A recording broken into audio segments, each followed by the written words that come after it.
अस्सलाम वालेकुम वरहमतुल्लाहि वबरकातुहू। इत्तेहाद न्यूज़ में आप सभी का खैर मकदम है। महाकुंभ का हादसा सवाल और भी है। जी हां, आज कल ही की बात को आगे बढ़ाते हुए तबसरा करते हैं। महाकुंभ को लेकर जिस तरह की इश्तिहारबाजी की गई और लोगों को तरह तरह की सुर्खियां ऐलानात के जरिए महाकुंभ में बुलाया गया और इसका एक तरह से सियासी मुफाद हासिल करने की कोशिश की गई और फिर अब कहा जाता है कि भीड़ बहुत ज्यादा हो गई। बहरहाल, जैसे हमने कल भी कहा था कि आखिर शाही स्नान अमीरों के लिए अलग और गरीबों के लिए अलग। अमीर तो शाही स्नान शाही अंदाज में करके चले गए, लेकिन आम लोगों को मौत के घाट उतार कर चले गए। कल ही का सवाल एक बार फिर आपके सामने, आखिर इसकी जिम्मेदारी कौन लेगा? ये कोई मामूली वारदात तो नहीं है। जब लोगों को महाकुंभ में मेले में ऐलानात के जरिए बुला रहे थे और यह भी कहा जा रहा था अगर आप कुंभ मेले में नहीं आओगे तो देशद्रोही कहलाओगे। इसका क्या मतलब? क्या इस तरह के ऐलानात करने वाले धीरेन्द्र शास्त्री पर कार्रवाई होगी?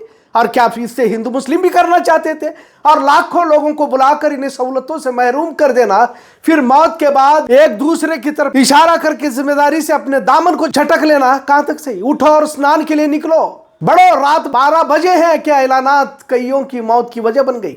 अब क्या हुकूमत जिम्मेदारी लेगी या जिस जगह से पुलिस भाग खड़ी हुई उन पुलिस अफसरों पर मुकदमे दायर किए जाएंगे? आखिर इन मौतों का इंसाफ होगा या नहीं? पूरे मुल्क में कुंभ मेले में हुई इन जबरदस्त मौतों को लेकर गम और गुस्से का नजारा देखने को मिल रहा है। अब धीरे धीरे एक एक परत खुलती जा रही है। सरकार अपनी नाकामी छिपाने की मुकम्मल कोशिश कर रही है। गोदी मीडिया ऐसे रिपोर्टिंग कर रही है जैसे कुछ हुआ ही नहीं। और इन तमाम बातों के साथ बेलगाम शहर के उन 4 मौतों का भी जिक्र जरूरी हो जाता है जिनकी लाशों को आज बेलगाम लाया गया। आखिर जिन्होंने भी इस कुंभ मेले का एहतमाम किया था, बेलगाम के कोई लीडर इन 4 मौतों के तफसीलात पेश करने के लिए हुकूमत की गलतियों का एतराफ भी करेंगे।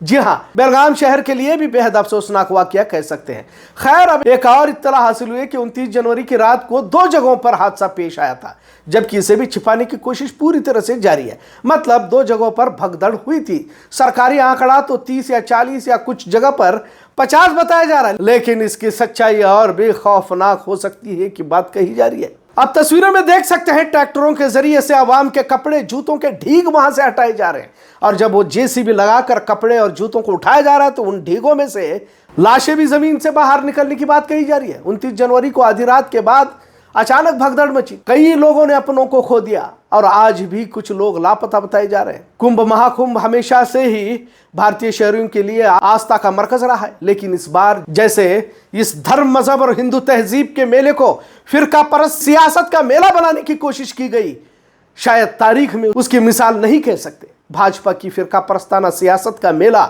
इसलिए क्योंकि इसके जरिए से हिंदुत्ववादी सियासत को हासिल करने की कोशिश की जा रही है।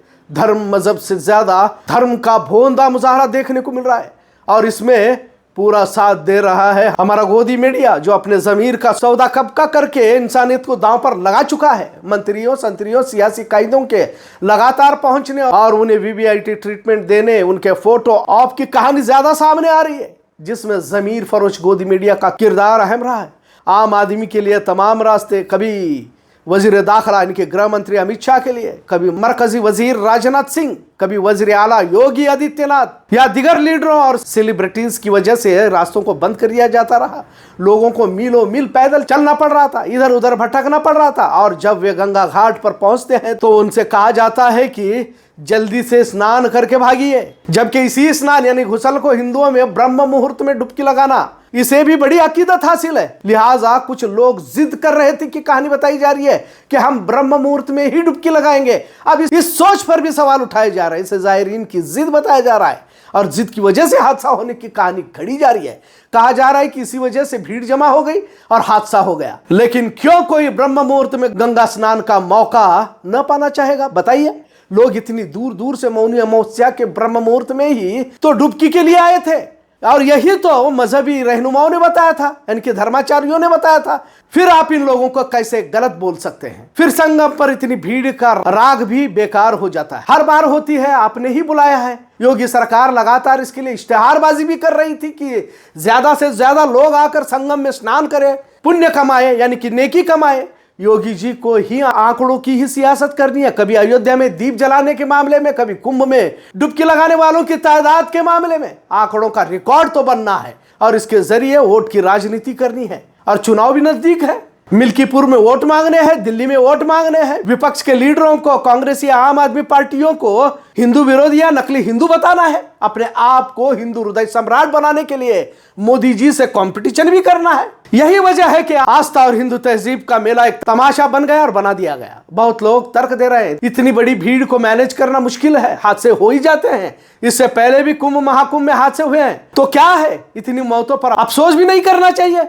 क्या इसे एक आम वारदात तस्लीम कर ली जाए? और फिर इतना बड़ा इंतजाम, जदीद सहूलतें, इतनी नई तकनीकें किस काम की, जब वही हादसे दोहराने हैं और आपको पता है कि इस हादसे से भी बड़ा हादसा क्या हुआ है? अफसोस तक मनाया नहीं गया। कोई बात नहीं, आम लोग डुबकी लगा रहे, स्नान जारी है, कोई बात नहीं हुई। लेकिन शाही स्नान, जिसे साधु संत खुद अफसोस मनाने के लिए रोकने की कोशिश कर रहे थे, बजाय उसे रोकने के मुस्तकिल जारी रखा गया। मतलब इसे बेहिसी की इंतहा कह सकते हैं। आगे चलिए, यह भी कुछ नहीं, लेकिन इसे हादसा नहीं बल्कि अलमिया कहा जा सकता है।